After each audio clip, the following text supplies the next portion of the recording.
Guys, magtatagisan ng lakas ang number 2 Phoenix Fuel Masters at number 3 Barangay Ginebra sa out-of-town PBA Games na gaganapin sa San Jose City sa Batangas.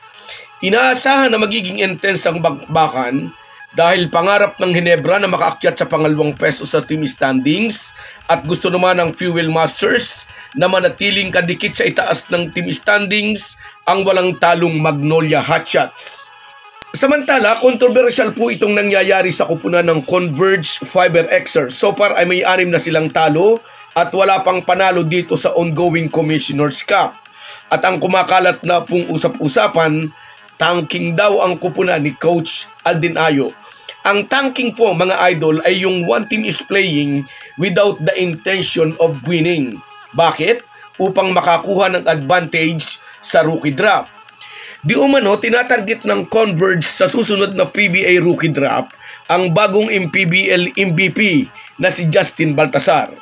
Ngunit sa huling interview kay Balti, kung siya raw ang pamimiliin, mas gusto niyang manatili sa Pampanga Giant Lanterns ni Governor Delta Pineda. Yan at maraming iba pa ang ating pag-uusapan kaya panoorin nyo ang bidyong ito hanggang dulo. Pero bago ang lahat, kung gusto nyong suportahan ang ating channel, please like and subscribe. Malaking bagay na po yan sa aming mga vlogger. Sa mga nag-subscribe na, maraming salamat. At sa mga hindi pa, salamat sa pagdalaw ninyo dito sa ating channel. Muli po mga idol, pasensya na sa boses ko, paus pa rin. Very interesting po itong topic natin tungkol kay Justin Baltasar at dito sa team ng Converge.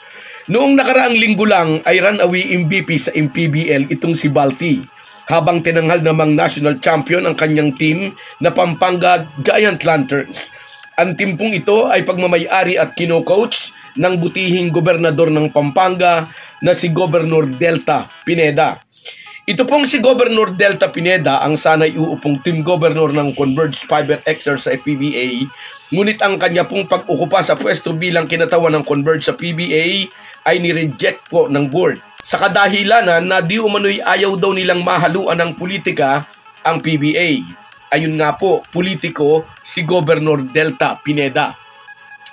Pero hindi po mapapasubalian ang kanyang pagmamahal sa sports, partikular sa basketball.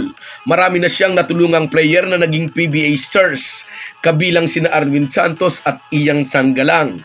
At ito naman pong si Balti, noon pa ito inaasahan na magjo-join sa PBA Rookie Draft. Sinasabing hinug na ito para makipagtagisan ng galing at lakas sa kanyang mga idolo na sina Japit Aguilar, Raymond Almasan at Junmar Fajardo. Ngunit sa kung anong kadahilanan, hindi ito sumali sa PBA Rookie Draft at sa halip, ngayon ay naglalaro nga siya sa MPBL bilang player ng Pampanga Giant Lanterns. Sa huling panayam kay Justin Baltasar, sinabi niya kay Snow Badwa ng Spin, mas gusto raw niyang maglaro sa MPBL dahil dito raw ay naglalaro siya para sa kanyang mga kabalin. Paraw ang feelings ng naglalaro ka para sa iyong mga kababayan. Mas nakaka-proud daw na ang kanyang napapasaya ay ang kanyang mga kababayan sa Pampanga. In terms of paycheck, hindi raw naman siya naghahangad ng sobra-sobra. Sapat daw naman ang ibinibigay sa kanya ni Governor Delta. Natutulungan na raw niya ang kanyang buong pamilya. Galing daw siya sa hirap, kaya kontento na siya kung ano mayroon siya ngayon. Sa ipinapakitang performance ni Balti sa nakaraang MPBL season, walang duda inaantay na siya ng mga PBA team sakaling magpapasya siyang magpa-drop. Ngunit sa itinatakbo nga po ng mga pangyayari, sa ngayon ay wala pang balak si Balti na sumali sa 2024 PBA Rookie Draft. Gusto pa raw niyang tulungan ang kupunan ni Governor Delta na maipagtanggol ang corona sa susunod na MPBL season. Kung iiwanan daw kasi niya ang Giant Lanterns sa ngayon, baka raw masira ang preparasyon ng team. Sa kabilang banda, ang kumakalat namang espekulasyon, tanking daw sa ngayon ang Converge Fiber Xers, kaya hanggang ngayon ay wala pa rin itong naitatalang panalo. Kulelat sila ngayon sa team standings, 6 na talo, walang panalo. Siyempre, walang aamin sa akusasyong ito. Hindi po ito legal, hindi po legal ang tinatawag na tanking o sadyang pagpapatalo. Bawal po yan sa patakaran ng saan mang liga, lalo na at isang ligang tulad ng PBA. at wala namang makapagpapatunay, walang ebidensya na nagtatangking nga ang Converge. Ngunit sa itinatakbo ng mga pangyayari, marami talaga ang nag-iisip na sinasadya ng Converge na huwag manalo sa laro. Kasi nga, kung sila ang mangungulelat sa standings, sa susunod na PBA Rookie Draft ay sila ang sasalo sa dating papel ng Terra Firma Jeep at ng Blackwater Bossing. Bakit nila ginagawa ito? Upang makasiguro na sa kanila ang first overall pick sa susunod na PBA Rookie Draft. At kung malalagay sa pinakapuwitan ng team standings ang Converge hanggang sa susunod na conference, sa kanila naman mapupunta ang pinakamagaling na player na magpapadraft. By that time, siguro'y makapagdidesisyon na si Justin Baltasar kung magpapadraft ba siya o hindi. Samantala, maswerte ang mga taga San Jose, Batangas City dahil isang intense na laban ang kanilang mapapanood bukas sa pagitan ng Barangay Ginebra at Phoenix. Magbabakbakan sa bagong tayong sports stadium na ipinangalan kay EPJ, ang crowd favorite na Barangay Ginebra at ang pumapangalwa sa team standings na Phoenix Fuel Masters. Ganap na alas 6:30 ng hapon magsisimula ang laban na magsisilbing homecoming din ni LA Tenorio. Tubong Nasugbu, Batangas po ang Ginebra team captain. Magiging homecoming din ito para kay PBA Commissioner Willie Marcial na nagmula naman sa Batangas City.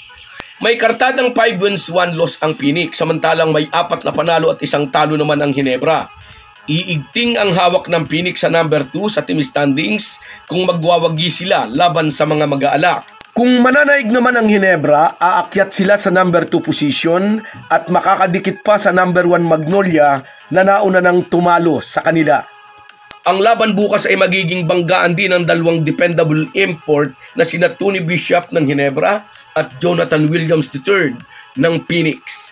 Tiyak na gagawin ng Ginebra squad ang lahat upang makuha ang panalo bilang regalo sa kanilang beloved point guard na nakabalik pa sa hardcourt pagkatapos ng pakikipaglaban sa sakit na cancer.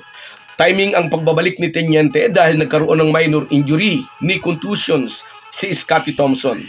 Although hindi pa rin makapaglalaro si Scottie, ay hindi naman kukulangin sa guard rotation ang Ginebra dahil nariyan nga sina LA, Nards Pinto at higit sa lahat si Maverick Ahanmisi.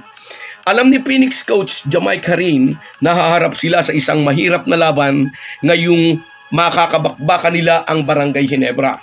Una, malalim ang bench ng mga mag-aalak at ikalwa, saang court man sila maglaro ay parang home court ng mga bataan ni Coach Tim Cone. Nasa kalagitnaan na ang elimination round at pumuporma na ang mga team upang pag-agawan ang top spot sa team standings. So guys, yan lang muna. Hanggang sa muli. Kahit gaano po tayo kabisi ay huwag po nating kalimutan ang ating buhay espiritual. Lagi po tayong magpasalamat sa bawat araw na dagdag sa ating buhay. Malaki po ang maitutulong ng pananalangin araw-araw. Isang paalala po mula sa inyong Halo Halo Sports Republic.